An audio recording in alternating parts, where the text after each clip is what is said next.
So Talisa, you just gonna forget about us? You just gonna act like we don't exist, like we don't want your review on Ready to Love? I mean, it's almost a week in time for episode 5 and you just come in with episode 4?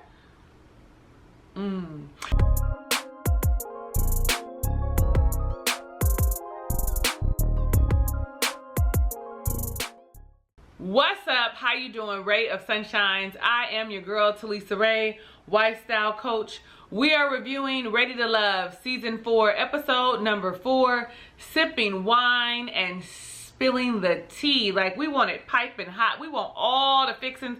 We want the lemon in it. We want some honey in it. We want all of it, okay? Hot. So when we open up this episode, we are with the ladies at the ladies lounge. You know, just a little restaurant. When the men get like a whole little secluded area where nobody else is around, like, I don't know. I mean, it's cute and everything, but why we can't handle intimate space like that? I don't understand. But whatever, it's cool. We not tripping. Tommy comes in and it's like, you know what? It's your turn, ladies. It's your turn, and every week I need to have you have a purpose. Every time we meet, I'm gonna give you a purpose, and this week's purpose is for you to dig in deeper, get all up in their business, okay? Ask them questions, be all up in their house and everything. And at the end of the week, one of the men are gonna have to go. Listen. I mean, if you know, like I know, men be having issue with you all up in their shit.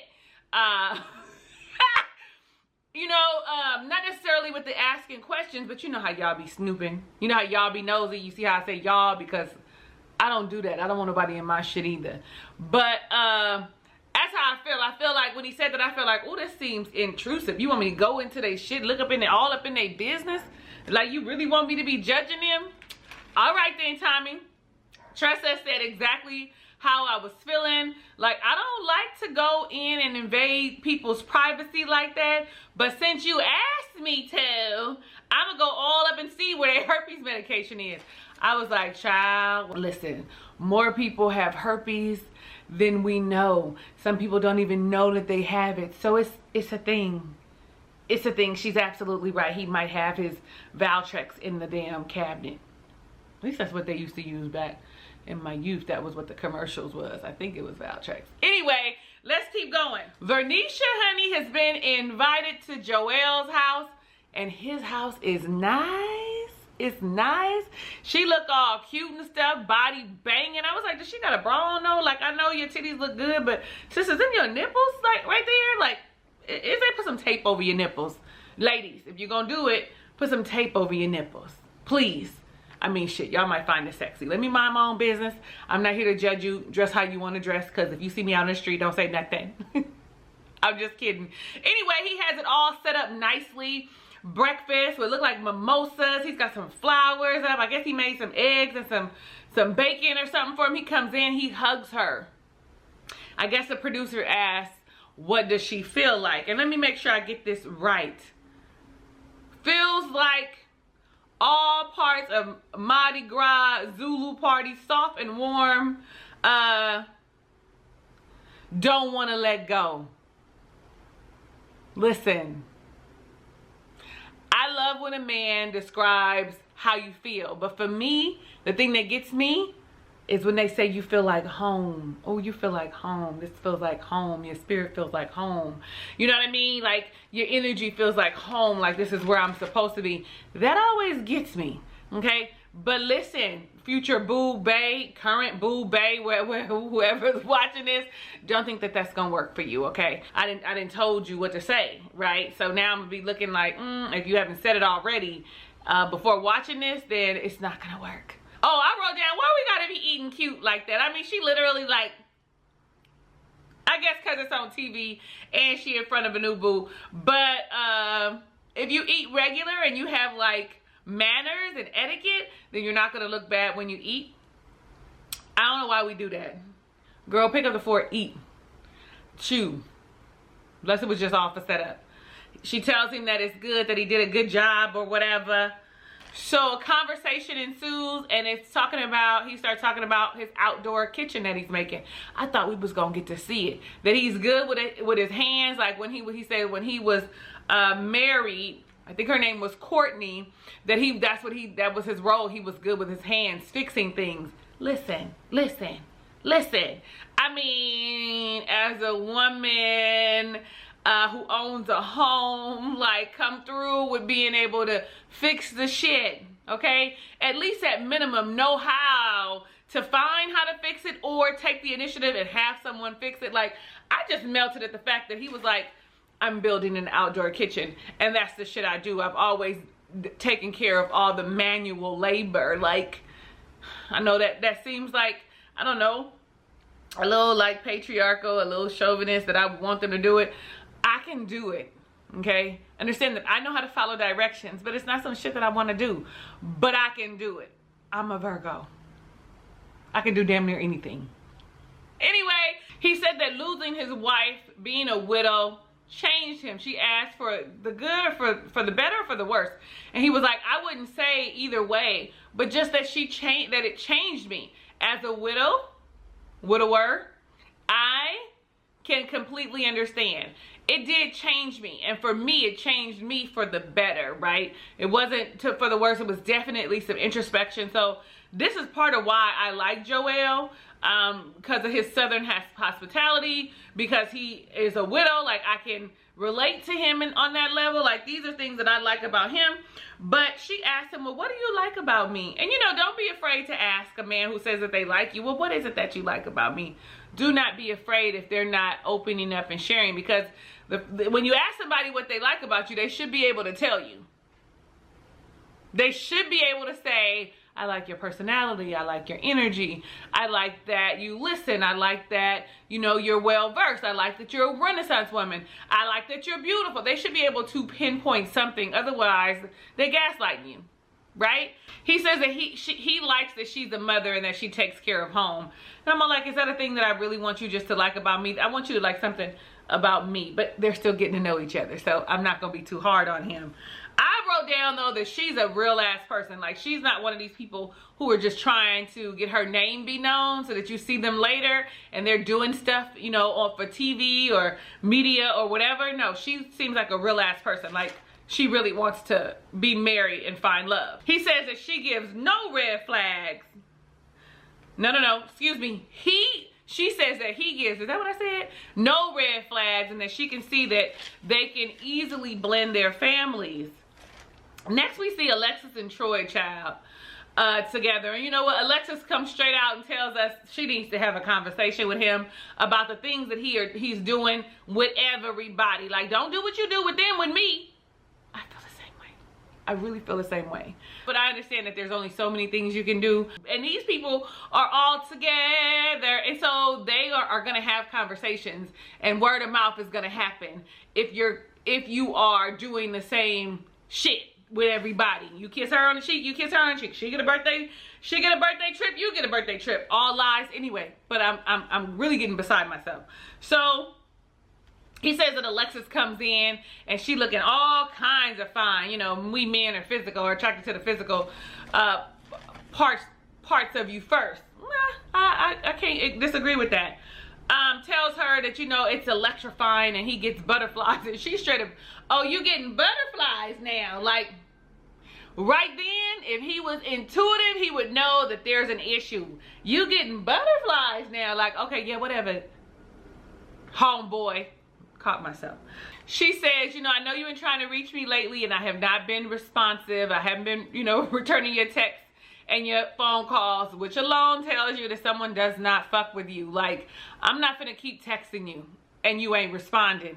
Not even nothing, not even a hey, not, you know, and even dry messages. I'm not about to continue to reach out to you and you ain't feeling me in that manner. You can tell, ladies, you know, you can tell.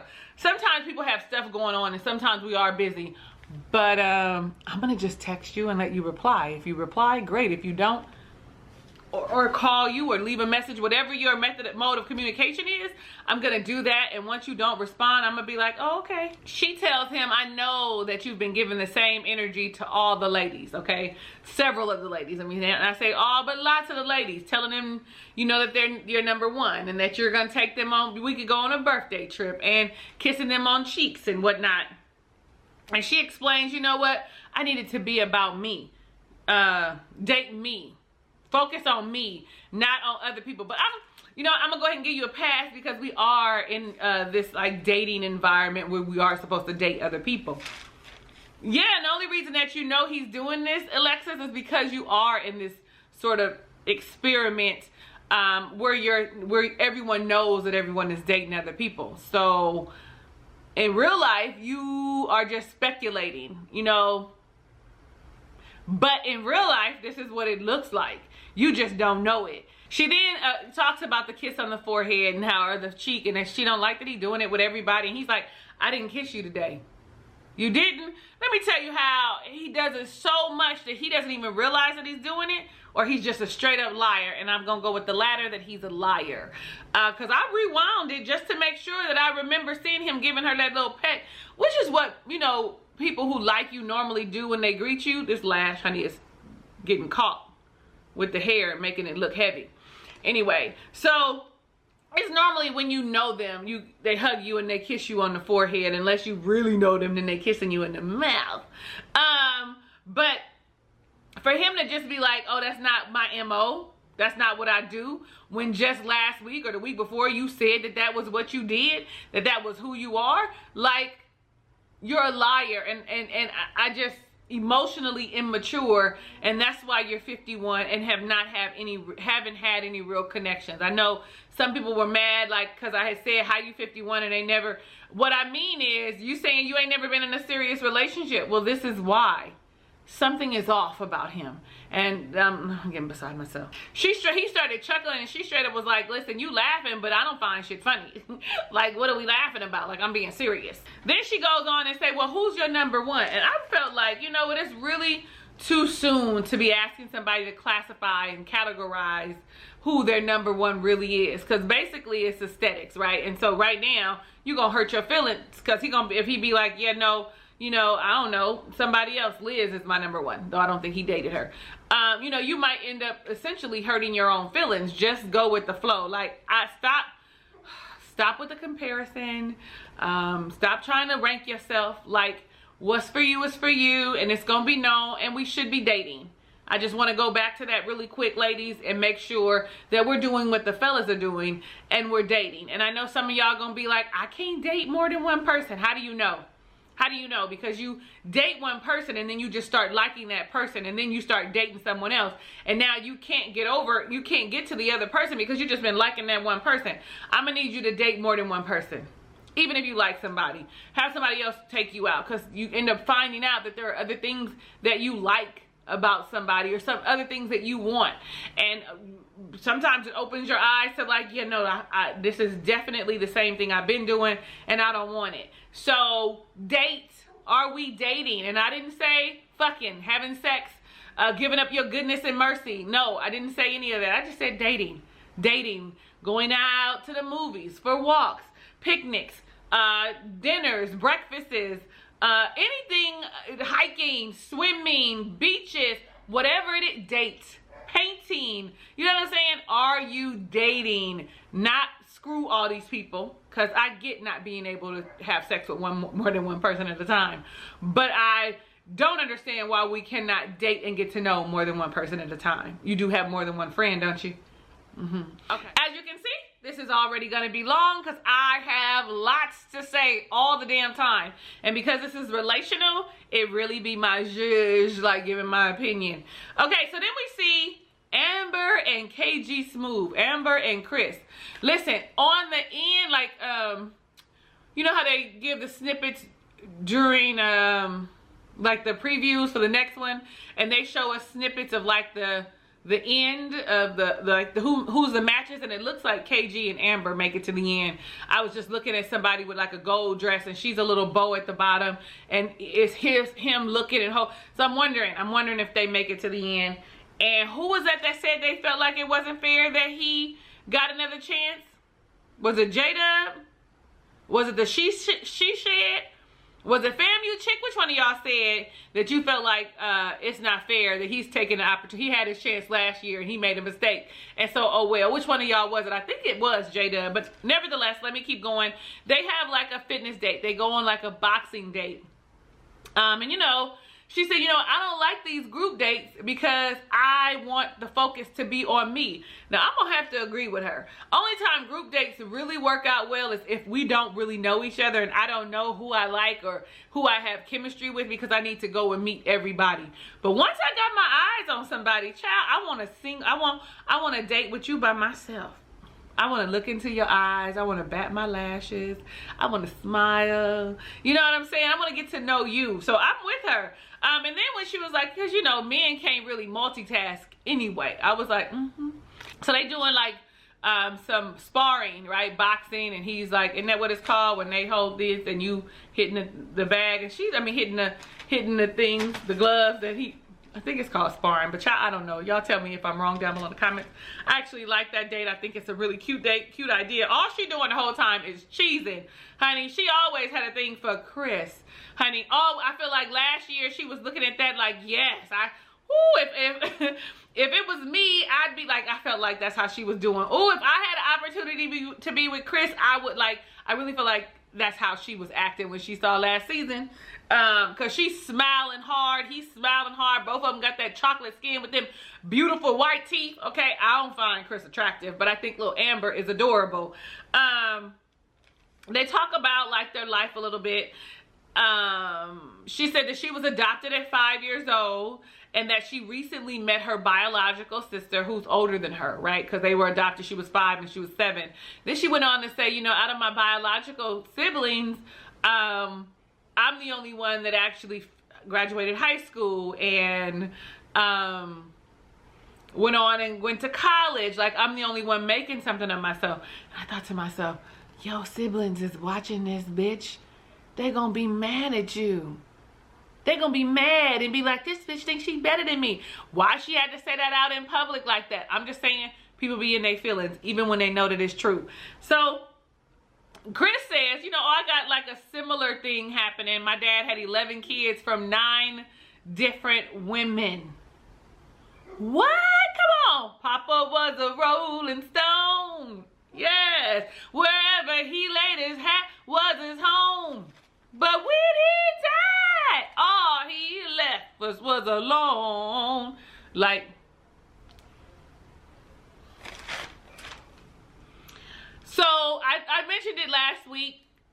She is a DA. She is a district attorney. She is not just a lawyer, but she is a DA at 31. Level up, level up, level up, level up. Like, I love to see my sisters winning, and she winning. And she was like, you know what? I don't really share this with people because of, you know, how people look at you or whatever, and it's hard for people to support you. So, you know, Chris is like, oh, whose stock just went up? I was like, cause she a DA? Oh, it's cause she make all the money. And also is why she doesn't care that they can split the bills, because honestly, she can take care of the house on her own. Honestly, she might be the kind of person to be like, you could be a stay-at-home dad and do your little side VJing on the radio. It's cool, babe. Like that. Looking at this makes me feel like that is why she said what she said. Like, women are like that. There are a lot of women who are high profile, high earning women, right? What does that stupid man call him? Yeah, high earning women. And so I'm thinking about Keith Samuels when I thinking about the stupid man. Anyway, some stuff he'd be saying be on point, and some stuff I'd be like, sit down, sir. Sit down. Nevertheless, so a lot of high earning women are okay with, if they're so far up in their career, right, they are okay with the fact that their husband can stay home and do whatever, you know. And it takes a certain man like Chris who would not have an ego issue. Like, his ego would not get in the way of her taking care of everything. Y'all let me know down below in the comments what you think about that. Like, do you think that she, as a high earning woman, that she would be like, does she give you the impression like she would be okay with the status that he has and he doesn't have to make more money, but they can build together in other ways? Y'all let me know down below in the comments. That ain't gonna be me though. It's for me, right? For me at this point in my life, that will not be me, because I'm not having any more children, nor am I taking care of any men in the capacity of financial stability. Okay, that is not what I'm gonna do. And that's my choice. Your choice can be different, and there's no judgment here for that. You are allowed to do what you want with your life, and that's all what wife coaching is about. Choose your life. Put the direction in, put things in the direction that you would want them to go. Get the stuff that you desire, what your heart desires. Have a healthy, successful, loving relationship as defined by you. And if your definition is you get to have a stay-at-home husband, baby, all be it. So then we see Stacy and David together, and I thought, oh, they're odd. Like, I didn't think that they would actually go out on a date. I don't see that I didn't see that, right? So she invited him to do Pilates.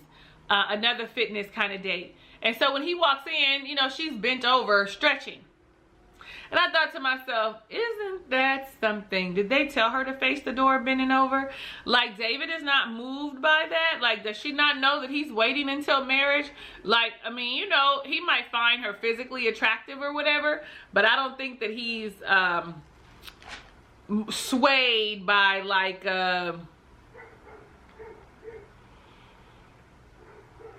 that. Like, I can't even think of what we could call it, but maybe that's not what she was doing. Maybe that just is how it worked out. Okay, I'm just saying. Nevertheless, David lets her know, like, they do some exercises or whatever, and then David lets her know, you know, my end game is marriage. I want to be married again. And she lets him know the biggest thing for me is trust, being able to trust, you know, being able to trust my spouse. And so he asks, so are you okay with like giving your phone, like, does that mean like giving your passcodes to social media and your phone and etc.? And you know, she lets him know, like, look, I don't want that. I don't want your passcodes now. And for someone to ask, that's like a red flag. And I'm with her, like, I don't want your passcode to your social media account and your phone. I don't want any of that, because our relationship is built on trust, so I shouldn't have to want to go and look, and it shouldn't be an issue when I'm sitting next to you. I don't want it. But he believes that you have to be open and transparent in a marriage. Like, you know, she said, this is one of the things that was so huge for me in my marriage. I actually stopped journaling. She said, if I journal, I don't think that you should go into my journal, right? I want my privacy. He feels like that's a no. Like, there's no secrets between spouses. Privacy and secrecy, like she said, is two entirely different things. Me and my husband, that was probably one of our biggest arguments. I used to keep a journal, and you know, in your journal, you throw up how you feel about everything. You do your shadow work. You do all the stuff. You talk to God. Everything you vent in your journal. And one day he read my journal and came back and was like, so this is how you feel about me, blah, blah, blah. I said, why would you read my journal? Why would you read my most intimate thoughts? I would never do that to you. My journal is helping me to stay cool, calm, and collected in this marriage. So when I didn't have my journal no more, you know, all bets was off, because I didn't have a safe space where I could really just vent and talk shit and then work through those ideas and come and talk to him about them later, which is the way you should do things.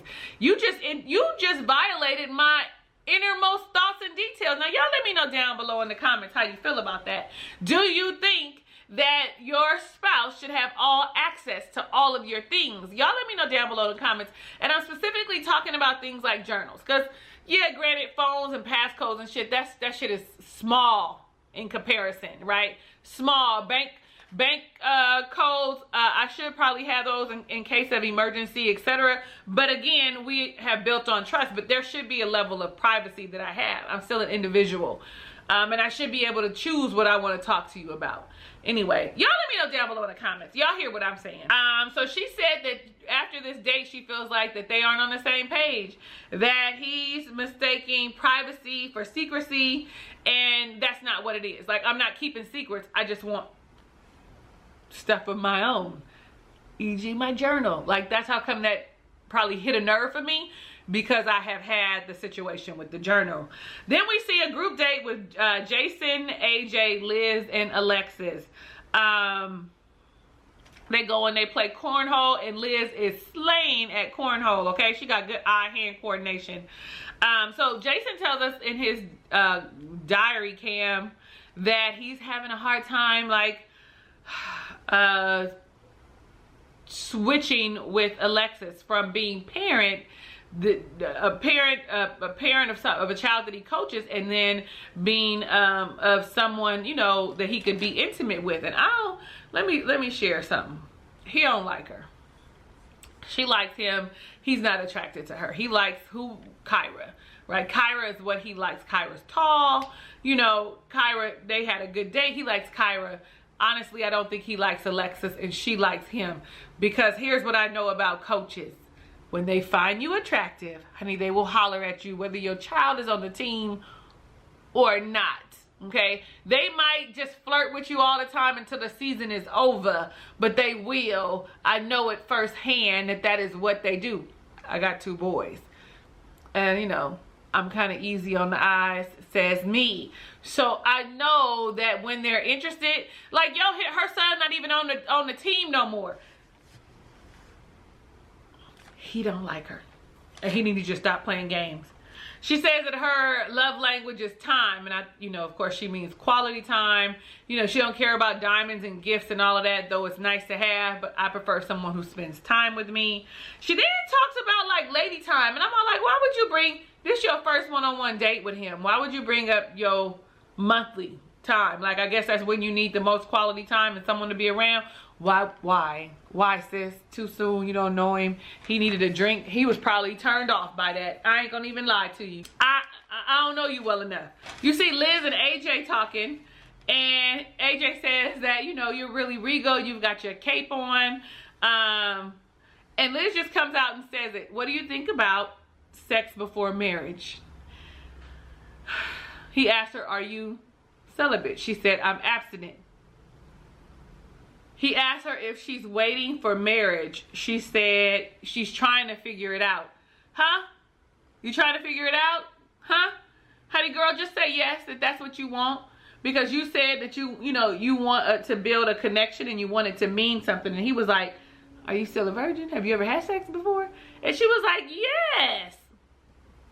Listen, because I guess the way she said it made him think, like, because, you know, I'm waiting. Like, okay, sis, have you ever done it? Because if you haven't, we too old. You 40. I can't do it. But she's just abstaining, right? And I know a lot of you, we talked about this last week because I told y'all I'm not waiting until I'm married. And y'all was like, I'm waiting. And I had to tell y'all, I'm happy for you. Kudos. It ain't for me. Again, we get to choose what we want for our lives and how that looks and how we move forward and what type of relationship and what boundaries we want to set. And for a lot of people, sex before marriage or abstaining from sex is a boundary that they have when dating. A lot of people now. And I commend you for it, right? Maybe if I was in my 30s, if I was in my 20s, I would feel the same way. I'm in my 40s, and for me, I'm feeling like I'm getting ready to be on the downward slope. I'm going to have a funky good time. And not with every Tom, Dick, and Harry, but sometimes maybe with every Tom, Dick, and Harry. It is my choice. Y'all forgive me, but I really feel like we get to choose. We get to choose, and we get to set those boundaries and expectations. And I commend you whenever you do take a stance and say, I am going to abstain, I am going to be celibate, and this is why. I wrote down her and David need to get together because they are on the same page. There are people out there that want the same exact things as you do. People who are going to respect that choice that you're making. But then you have people like AJ who is going to tell you straight up, like, I don't know if I'm with that. Said that he would rather know what that space is like and what wants a genuine connection, and sexual chemistry is real and it's something that cannot be taught. You know what I'm saying? And I respect him for sharing that with her. You know, like, don't pretend like, oh yeah, I'm gonna be good with it, because we got a lot of men out here that's gonna be like, oh yeah, I'm with it, but the whole time they got a chick on the side. Sure, you got a chick. I know you got a chick on the side. They love you and want to be with you and respect your choices, but they need to be met by someone else. I mean, ladies do it too, okay? And, you know, she was attracted to him and hope, you know, she was like, hopefully I can change his mind. Good luck with that, girl. Good luck with that. Then we see Chrissy and Ron. And listen, they go to the candy shack. I got that same little romper from the Fashion Nova that she got on. Where's the picture?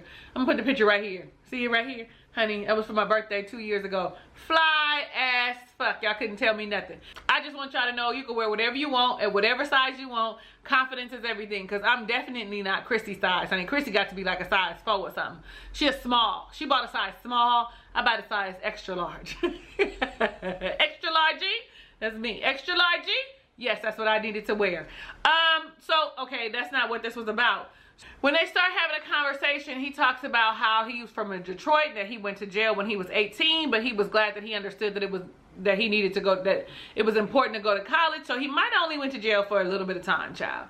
You know, even if he did go until he was 20, the impact it had was not a revolving door. They both start talking about marriage, and they both say, you know what, I want to have fun in my marriage. Absolutely. I want to be friends with my spouse.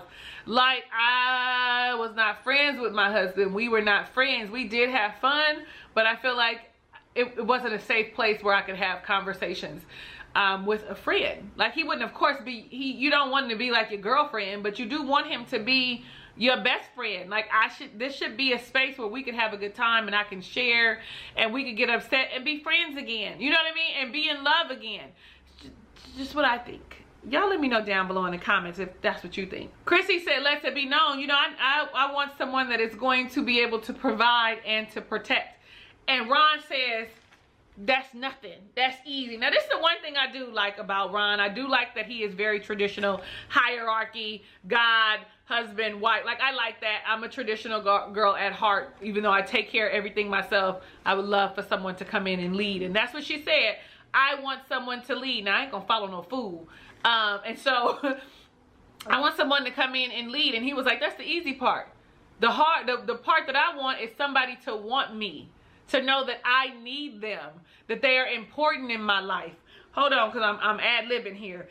That, you know, he wants to be wanted, knows he wants to be wanted, and he realizes that, you know, that Chris is traditional, and tells her, you're my number one. And she's like, really? Yeah, you're his number one, girl. Because don't nobody else like Ron.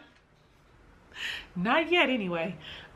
So then Liz and David. So I thought that this would be a perfect match. I thought that they would do well together. And they do. He gets brownie points from me for praying over the food, right? Even if you're not on the same spiritual level as I am, or we have different belief systems, you can still be like, bless the food, let it be nourishing for our body. You know what I'm saying? Bless the hands that made it or prepared it or whatever. Something simple. That's a fucking brownie point for me. And it will always be a brownie point for me, especially if you reach out and grab my hand and pray with me. Listen, I wrote down, what kind of meal is this? What is this that they eating? Is that fish? What are we doing? What is that? That looks like something he did cook himself, right? What is that?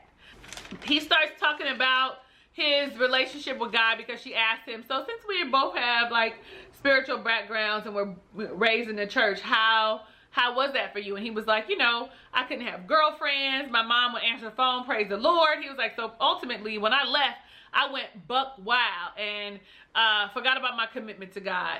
But I came back, and I came back stronger than ever, right?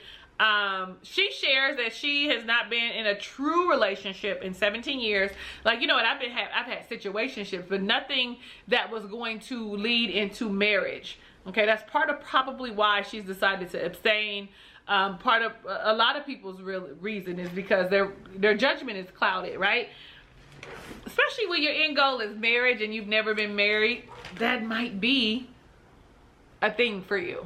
Anyway, David also says that Liz is a safe space. Like, not every woman, all women want to be a safe space, but they don't provide a safe space. They don't make it feel like I can share anything and be vulnerable with you. And Liz does that for him. Listen, it's a thing, ladies. A safe space means I'm not going to pass judgment on you when you're talking. I'm going to be a listening ear. I'm going to console you. I'm going to support you. And when the time permits, I am going to provide you with some suggestions. Sometimes it's just to sit there and be quiet. Listen, we need to have a whole conversation about that in the Ray of Wisdom. A matter of fact, go to the website and sign up for May's Ray of Wisdom.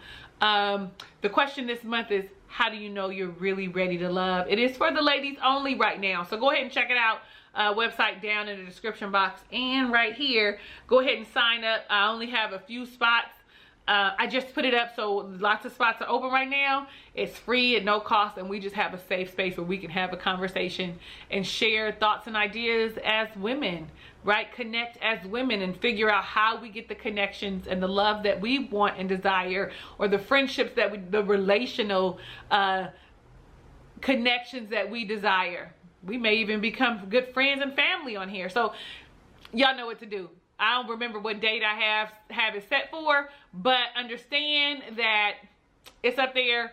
It's May. It might be the 22nd. It's a Friday. It's a Friday. And it's at 5 p.m. Pacific Standard, I think. Go check it out. Anyway, let's keep going. He says that he was married twice. The first time when he was 20, and the second time it was only for 1 year, and she had walked out. And then, you know, Liz said, you know, with everything that has happened to you, do you really think you can give yourself to love? Do you really think that you can love? Are you really capable? I mean, all the shit that you done been through, is it something that you done been married twice? You done lived a life, right? Is it something that you can do? He says, you know what, Liz, I'm not scared, and gets really vulnerable and open. You can see that his eyes are tearing up and shit. He says, I want to make sure that no one ever walks out on me again, never leaves me again. Now, Makata sent me a podcast where his wife is talking about him. I have yet to listen to it because I wanted to give just my unabridged, unbiased opinion without hearing her thoughts. But baby, let me tell you, I'm gonna go ahead and I'm gonna listen. I'm gonna go ahead and listen. So now it's the ladies lounge. We about finished now. Woo, thank God, because I sure be talking, don't I? It's the ladies lounge. And Tommy's like, okay, who's got the beginning of a love story? And Vernisha's over there smiling, honey, giddy like a schoolgirl. Talks about her date with Joelle. Then Liz speaks about David and talks about she was glad that he was open, that he had opened up and that he was vulnerable. Amber says, listen, everybody else calls him KG, but I call him Chris. There's a distinction. I no longer call you by your the name everybody else calls you. I don't call you by your nickname. I call you by your government name, because my connection with you now is so much deeper and so much intimate. You are now and forever will be Chris to me. Chrysanthemum, did I say it right, y'all? Chrysanthemum, Chrissy, says that she was impressed by Ron, and even her, she's over there all giddy and blushing. Listen, you know when you like somebody, when you talk about them and you smile and your face lights up, your eyes twinkle a little bit. People see the glow. People see the glow. Period. The end. Then he says, okay, ladies, so we talked about the good stuff. Who are we not feeling? Stacy says, straight out, David. She said he wants to share everything, passwords, etc. And I'm just not with that. And it feels like he's bringing in baggage, and that he needs to heal from the past. If he's saying, I want us to share everything for openness, right? I get what she's saying. Like, you want all this transparency so no one cheats on you. Like, that's how she perceived what he was saying in the beginning. And then you have Liz come in and says the same as David earlier. When you're married, you share everything. I asked y'all earlier, how do you feel about sharing everything? Because there's a difference between sharing everything and still keeping your identity. I know that the Bible says when two come together as one, right? Then you know you're one once you get married, etc. Once you consummate, you become one. Nonetheless, I say all that to say that being together does not mean you lose your identity and who you were before. I mean, there are a lot of qualities that will meld and come together. But in order for me to be my best self, I have to have some individuality. I have to still have my own friends and have conversations with my friends that I can't share with you. That's privacy. I used to couldn't talk on the phone in front of my husband because he would be all in my business, and I'd be talking and sharing their business, and his mind was birds of a feather. So if they be in a hole, you out here being a hole too? I'm your wife. Could you get that in your head? And so for him, it was always, I feel like his insecurities took over. And I think that that's what Stacey is trying to say, that his insecurities are showing and he needs to fix that. Venetia says, AJ is handsome, but it's a no. And Troy, it's a no because of the whole kissing everybody. Kyra says, David, she's not feeling David. Liz says, Troy, the kissing is a turnoff. And Alexis says, Troy as well. Well, the two people on the bottom, we knew one would be Troy and the other one would be David. I don't know how you didn't get that in this, but we all got it. If we didn't, we got it now. Stacey was tasked to talk to Troy and Amber was tasked to talk to David. So Amber gets straight to it and says, listen, the ladies feel like you have issues with trust, wanting passwords, etc. And then he went on to say, you know what, I think there was a misunderstanding. He says that he believes in transparency and no privacy because I have nothing to hide. No, she understood you correctly, sir. She understood exactly what you were saying. Stacey pretty much says, listen, all the ladies feel like you're disingenuous. All this kissing and telling everybody you're going to take them on birthday trips. Yeah, and it's unfair to the ladies. And it is unfair to the ladies. The end. Of course, he tries to explain himself. I don't even care because I didn't like Troy. And when it was unanimously decided that Troy was not ready to love, I was like, thank God, because he really, something ain't right. Like, he really is not getting where he is messing up. You know what I kind of think it has a lot to do with? Maybe younger, he wasn't as attractive and he wasn't getting the ladies, and now, you know, he's got a little money, he dresses a little better or whatever, and maybe these lines and this tired shit is what he should have been doing in his fuckboy years in his 20s. I don't know, y'all. David says, you know what, my lesson has been learned. Because he did actually say, well, that came from a conversation on a date that I had with Stacey and she misunderstood. That's what I should have said. But listen, no, I think she got it right. I think that the ladies got it right by getting rid of Troy. Y'all let me know down below in the comments if you agree. Do you feel like it should have been someone else who went home? I think Troy was a good option. I think David should have another opportunity so that David could go and talk with Venetia, because I think he likes her, and continue with Liz so that we can see if he changes and things develop with other people. I hope he doesn't pigeonhole himself into being with one person, right? Okay, y'all. Well, let me know what you think down below in the comments. How did you feel about the episode? I'm gonna do my comments. I was lazy, so if you watch Married at First Sight and I didn't do my comments, don't worry, y'all gonna get some late responses. I am your girl, Talisa Ray. I want to say that I thank you and I appreciate you for watching my reviews, because your girl ain't always on time, but y'all show up for me anyway, and for that I am grateful. I honor you. I appreciate you. May God bless you. If you haven't done so already, go ahead and click the subscribe button and become a ray of sunshine. Click all on the notification bell so you're alerted of all of my videos. Click the like button, thumbs up, so that I know that it's real. Share it with your friends and your family so they can get in on the conversation. Also, go to the website and do what? Sign up for May's Ray of Sunshine. Again, the question is, how do you know if you are really ready to love? And of course, inspired by Ready to Love, right? I love you in real life, and I want every good thing that God has in store for you, even if you don't know what that is for yourself. Hugs and kisses and lots of love. I'll catch you on the next review.